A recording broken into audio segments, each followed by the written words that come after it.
Hi everyone, so I'm Mihir Gokhale. I'm a product manager here for ClickHouse Cloud. And I'm here to talk today about ClickHouse for data warehousing. So switching gears a bit.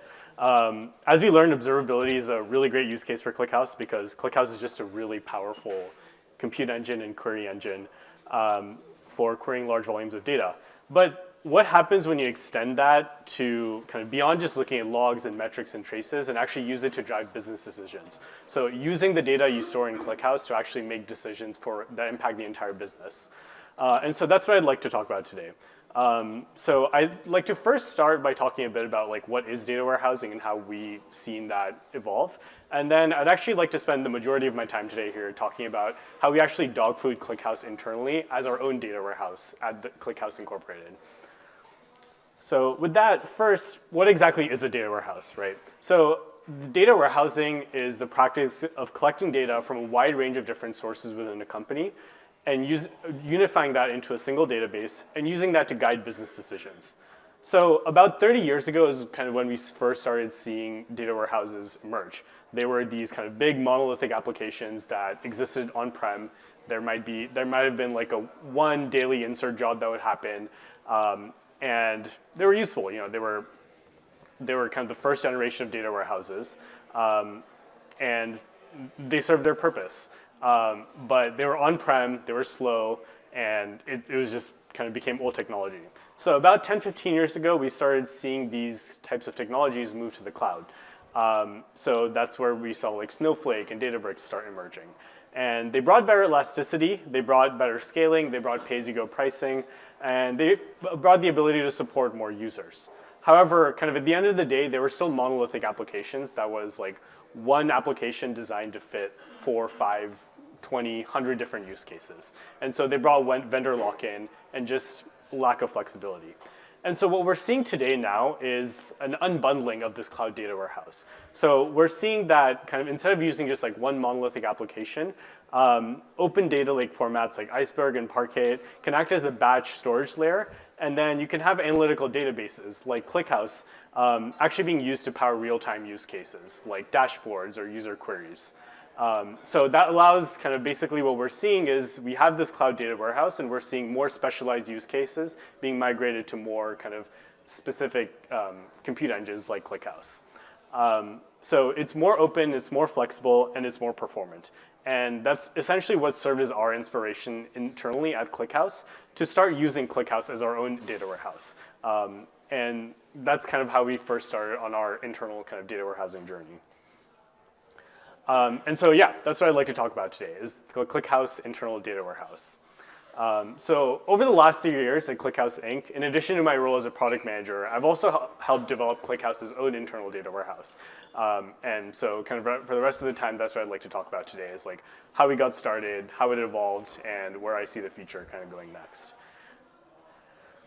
So internally, this data warehouse serves several different use cases in the company. We use it for all of our product analytics. We use it for a lot of financial reporting. We use it to optimize our cloud infrastructure spend. So it's a pretty kind of important system within our company. But kind of at the start of our kind of data warehousing journey, none of these use cases existed because ClickHouse was just another pre-product, pre-revenue company kind of with no real reporting that had been set up.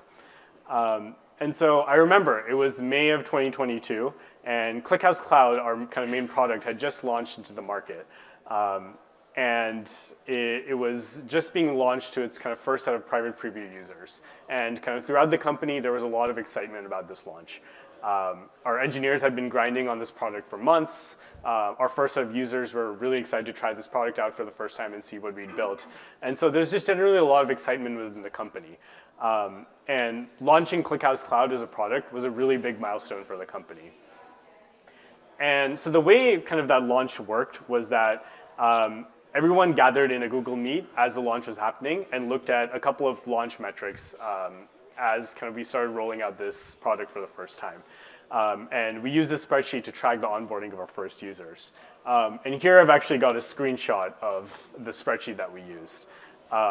So each row represented one user, and each column represented some sort of custom conversion event. So like, did they sign up? Did they load data into their service? Did they start querying their service?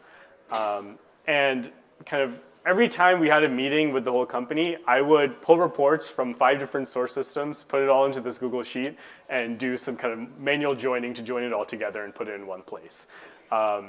So it definitely wasn't a very scalable process, but for all intents and purposes, this spreadsheet was our first data warehouse for a company that was not even a year old. This was the only thing that was keeping everyone together on the same page, because most of our engineers were in Grafana, most of our sellers were in Salesforce. This spreadsheet was really the only place where all these different operational systems were being brought together in one place. And so, yeah, this was our first data warehouse, which is kind of naive to say now that it was like a spreadsheet, but that's how our data warehousing journey first began. Now, today our data warehouse is much more full-featured and it's much bigger, and it's evolved into something much greater than this. And that's what I'd like to talk about today, is how we evolved and how ClickHouse DB, using that as the backend for our data warehouse, was really instrumental in facilitating this kind of evolution of the data warehouse. So here's a simple kind of architecture diagram of how our data warehouse looks today. So the data warehouse runs on 3 ClickHouse Cloud services in AWS US East 2, and they're all part of the same compute group. At its core, it really does 3 things. It gathers data from about 19 different operational systems throughout the company. We use Airflow to schedule hourly insert jobs into the ClickHouse Cloud service. And then we run transformations on all of this raw data. So we join it together, we do some data cleaning, we run some transformations, and we use dbt to kind of encode all of that business logic. But all of those transformations are happening in ClickHouse using ClickHouse features like materialized views or aggregating merge tree, different table engines. So we use ClickHouse for all of these transformation jobs. And then finally, as the last step of the process, we provide access to this data to various business users within our company. So we provide access via Superset, which is a BI tool that allows users to create dashboards.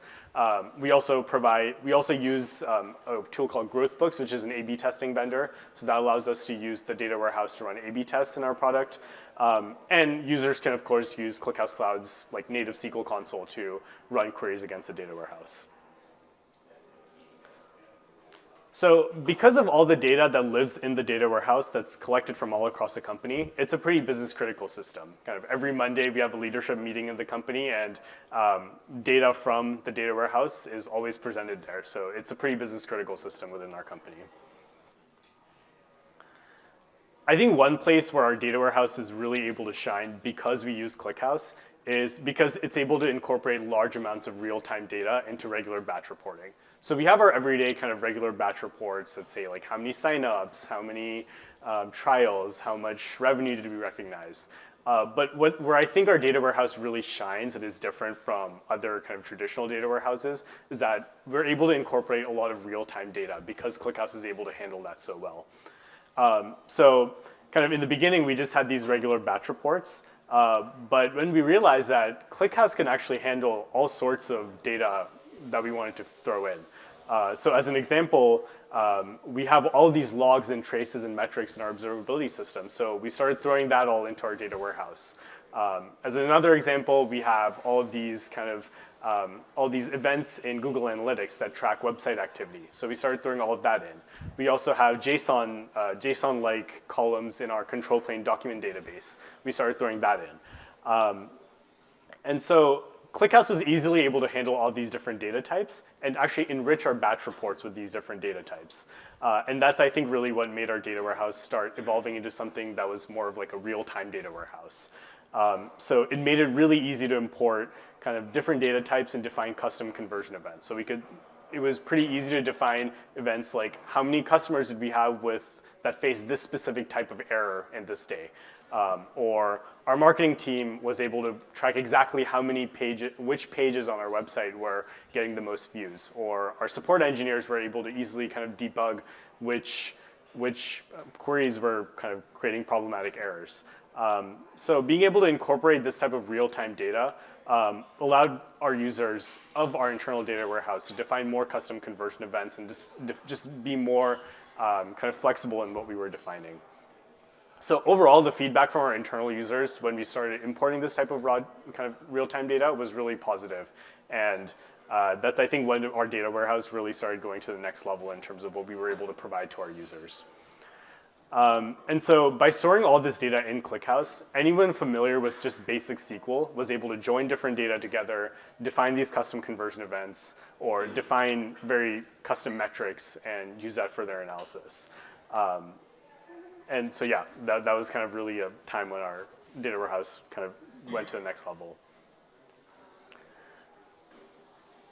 Looking to the future, I think AI has a lot of potential to change things as well. I think I mentioned that anyone who was familiar with SQL could write these kind of custom metrics. But in my kind of 3 years developing this data warehouse, I realized that a lot of people actually aren't that familiar with SQL. Like, it's easy for me to say, like, just write a SQL query, but a lot of people, kind of that includes leadership, and that also includes a lot of like engineers, aren't that familiar with SQL. They're more used to like declarative languages like Python. So SQL was still a big barrier to entry. Asking people to write SQL queries in order to access data in the data warehouse was honestly asking a lot of our users. They wanted all their data accessible via kind of pre-built dashboards or reports. And so that's where I think AI has a lot of potential to change things and bring more value to internal users of our data warehouse. So this year, we added another tool to this kind of access layer part of our data warehouse.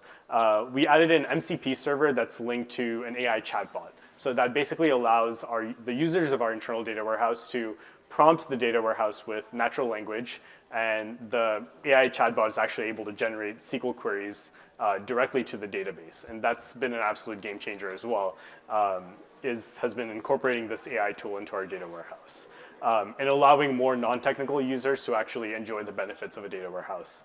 So here's a quick video demo of how it works. So we have a chat application, and the user is able to write prompts. And the chatbot is actually able to generate responses. It scans a data dictionary, and it actually generates SQL queries. And more impressively, it's actually able to generate full-on dashboards of the data that's in data warehouse. So this allows even the most non-technical person to just write their questions in natural language and gain insights from their data warehouse. So I think within our organization, this really just increased how much value we're able to provide to our internal users. Before we launched this AI chatbot, I used to get like almost every single day I would get questions from people being like, hey, can you write the SQL query for me? Hey, can you pull this report for me? And after we launched this, I don't think I've gotten like nearly as many of questions like that. I think I used to get like a question like that every day. Now I get one like maybe once a month. So it's kind of funny to see the real like impact of launching a tool like this. Here's a quick architecture of how it works. So we've got our data warehouse working in our ClickHouse service. And then we spun up an EC2 machine, which hosts LibreChat, which is the chat application that you saw earlier. And it also hosts the actual MCP server that's used to like generate responses and define what this AI can and cannot do. And I think the coolest thing about this is that we use Anthropic's model, but theoretically you could use any large language model. So if you prefer OpenAI's model or if you prefer Llama, that's kind of interchangeable there. So all it really takes here is just to set up a machine to host the MCP server and to host a chat application, and that can connect directly to ClickHouse service. So as we started by just letting this AI access 1 or 2 tables, and then we wrote context docs for these so that the AI could answer basic questions. And then as we saw more and more success, we started rolling that out to more and more tables. And now I think the AI has access to like 15 or 16 different tables and can serve a lot of different use cases within the company. So a lot of our salespeople are able to kind of write in that natural language like questions about kind of conversions and marketing events, and it's able to answer that directly. So it's pretty cool. So I think that the use of these types of AI agents in data warehouses is inevitable, but in the data warehousing context, what's important is that these AI agents are able to produce consistent responses. So if 2 different people ask the same question, it's able to generate the same response. So that's, I think, something we'll have to keep working on as we start incorporating AI agents in a data warehousing use case.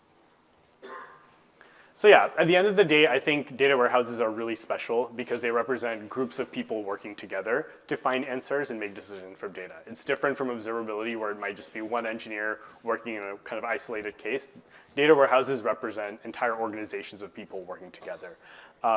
And so no matter if it's a spreadsheet or if it's a dashboard or if it's an AI agent, it has to be able to kind of anchor everyone to the same source of truth and the same data. And that's why I think data warehouses are really special. And I think that's where ClickHouse, kind of using ClickHouse as the backend for a data warehouse has been really game changing, is that it's able to handle all these types of kind of real-time events, and it's also able to pretty easily integrate AI features into our data warehouse. And so, yeah, using ClickHouse as a backend has just been game changing, and I think that's been our experience using ClickHouse for our data warehouse internally. So yeah, that's all I have for you. Thanks so much. I'm really excited to see how the students involved are. Thank you.